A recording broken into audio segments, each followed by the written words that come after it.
Hello, welcome back. Today we're going to be doing some work on this Bachmann 44 and turning it into another Class 44, the odd man out, 44009, the one that's got discs at one end and route indicator box at the other. This is another one of those projects that has been hiding under the bench for some time, but now I've been confined to barracks for a little while. Time to get on with it. I've somehow managed to end up with two Bachmann Class 44 body shells and one chassis. I've no idea how that happened. Of the two bodies that I've got, the first one that you saw, 004, is going to be the one that I use. 008 has got, it's an older version. So there's a lot of roof detail to be filled in.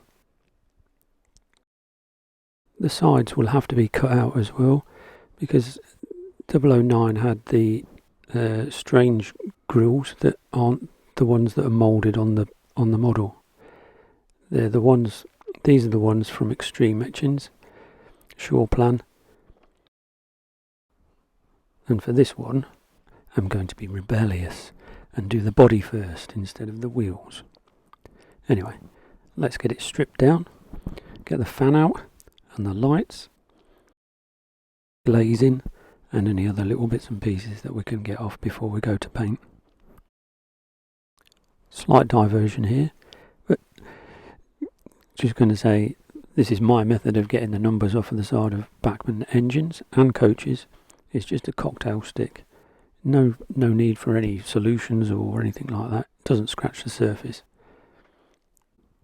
So the other reason I chose this later body is because it's got lights. Not that I ever use them, but it's got lights. So taking the little lenses out of the front as well seemed to be quite difficult. They pinged in, or pinged all over the room. I found most of them. I think I lost one. And the next dilemma was to cut inside the raised detail or outside. I elected to cut outside. Saw slip there, so I elected to cut outside and then backfill it with styrene strip, so there's a positive thing to glue the etches onto. After cutting the grills out, it was then into a bath of Dettol. I'll leave a link to my other Class 31 video where it explains that. A little bit more cutting out before we start putting things back together again. We'll start with the roof. We'll chop the steam heat generator vent exhaust port off, because that was removed in the late 60s, and then fill the gap for the fillers and vents. The sides then give me a bit of a dilemma, because you can see through the grills. It was a case of, do I scratch build the bracing or the framework inside or not? Would it be visible or would it not be? I elected to do that in the end and think it worked out quite well, because it is just visible in certain lighting conditions. And I keep saying I'm not a rivet counter, but even my critical eye noticed that I was going to trace the grills off of the Class 44, the Bachmann shell, but reference photos and a few drawings that I've got indicated that they were slightly different. And I think the Bachmann one is based on the Class 45, and the 44s had slightly different frameworks. So I quite enjoyed doing the big framework, even if it wasn't or isn't going to be that visible. It was then on to the fiddly little details that I don't enjoy too much, which is the handrails, lamp irons, and other bits and pieces like these steps or step fillers. I replaced those because the Bachmann ones stick out just a bit too much. and I had to redo these as well because I glued them on, and then because I'd never filled them, it sucked the plastic down into the gap, so I had to take them off, fill the hole, and then reapply them, which meant I had to cut more than was necessary. So after all that was done, it was then into the paint booth for a coat of primer, just to unify everything, see where all the gaps were, and then it was back on the bench, filling, filing, sanding. All that done, it was then back on the bench to do what was probably the most difficult part, was fitting the side grills. They are very fine and very nice, and they come in two parts, so there was like a backing plate and then the face plate as well, held in place with masking tape. Give me a chance to just mark the edges, and then once it's removed, it was a case of scraping the primer off to reveal some hard plastic, because plastic and glue stick well rather than paint and glue. More filing and sanding to get all the glue residue off before the faceplate went on, and then it was back in the spray booth for a final coat of primer to touch up all the bits that had been scraped off, and then it was my nemesis, yellow. Although this time it went down quite well. I've been reading up on it, practicing, and it seems to be getting better at the yellow stuff. So I'll just take a few seconds to say the next video, which should be out in 3 or 4 days, is the weathering of some Acura scale HUO coal hoppers. So if you like what you see and you want to see a bit more, consider subscribing, and then if you click the link below, it will take you to my Facebook page as well. Now in the next stage, I decided to do a bit of pre-shading. I'm not sure if this is going to work or not. It's just an idea that the armour modelers have. So I just give it a base coat in really thin black, just to break up the shades of blue that were going on next.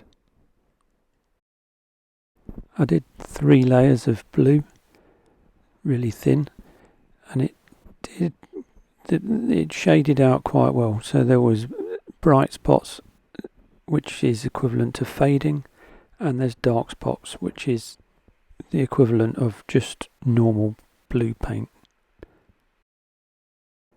Once the blue was down, then it was a case of putting a gloss coat down ready for transfers.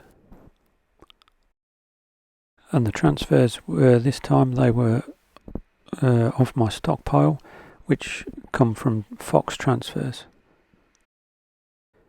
And before I put a coat of satin varnish down to seal the transfers in, it was detail painting, handrails, not handrails, door handles, and the discs on the front, and a few other bits and pieces, details that I wanted to pick out. So why 44009? Well, being a bit odd, having discs at one end and a route indicator at the other one, it's a bit like me. I've been described as a bit odd, even by my family. New to Camden in 1960, it went straight on loan to Derby and then was transferred to Edge Hill, Liverpool in May of 1960. Once transferred to Towton in 1962, along with all of its other 9 colleagues, or once it went through works again, its steam heat generator was then isolated and removed. And they stayed in Towton, or on the confines of Towton diagrams, until withdrawal in 1979, the last one in 1980. During February 1969, it was involved in an accident at Trent Junction, and that was when it was fitted with a route indicator on number 1 end, whilst it was in Derby Works for repair. Back in works in March 72, where it received an overhaul and blue paint. Now, photographic evidence would suggest that after it emerged from its last overhaul in January 75, it came out of works with nameplates. And Brian will tell me if I get this bit wrong, but I think it was stored for a short period in early 76, when we think that was when it was had its nameplates removed, along with most of the other ones as well. Back to the model, and we'll do some pin washes and panel lining, just trying to bring some details out. And like my last build, the Lima bulk grain wagons, I decided with this one as well, on the weathering side, that less is more. So I tried to do not too much, or not to go over the top with it.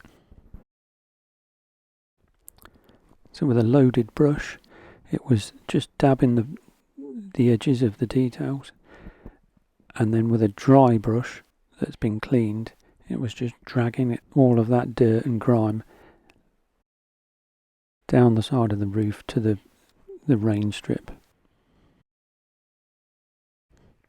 Next was the exhaust port, which I tried a new technique with some weathering powders. Hopefully it's turned out okay.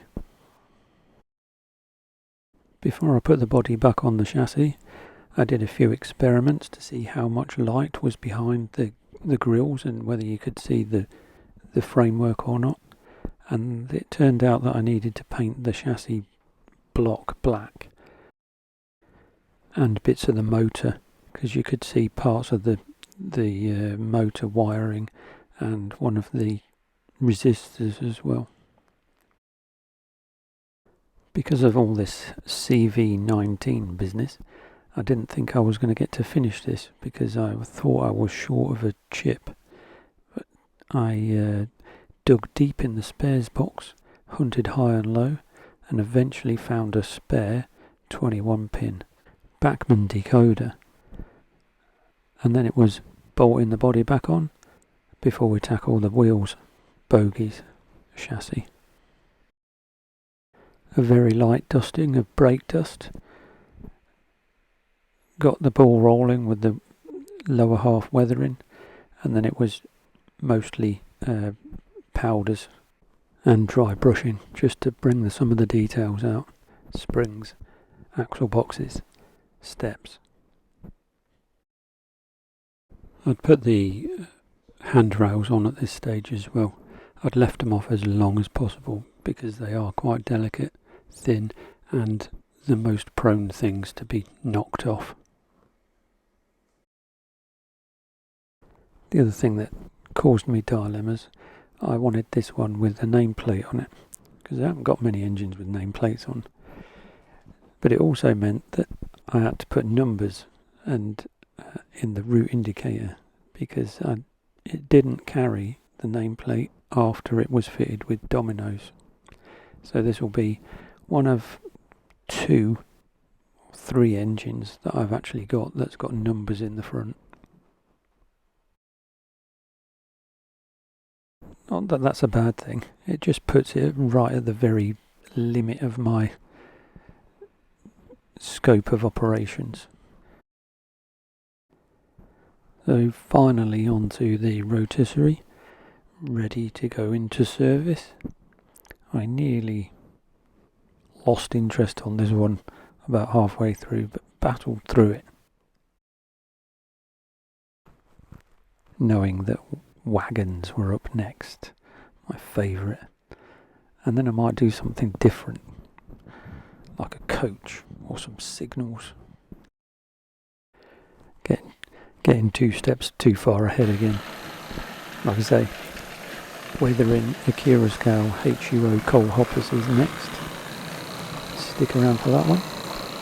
See you soon.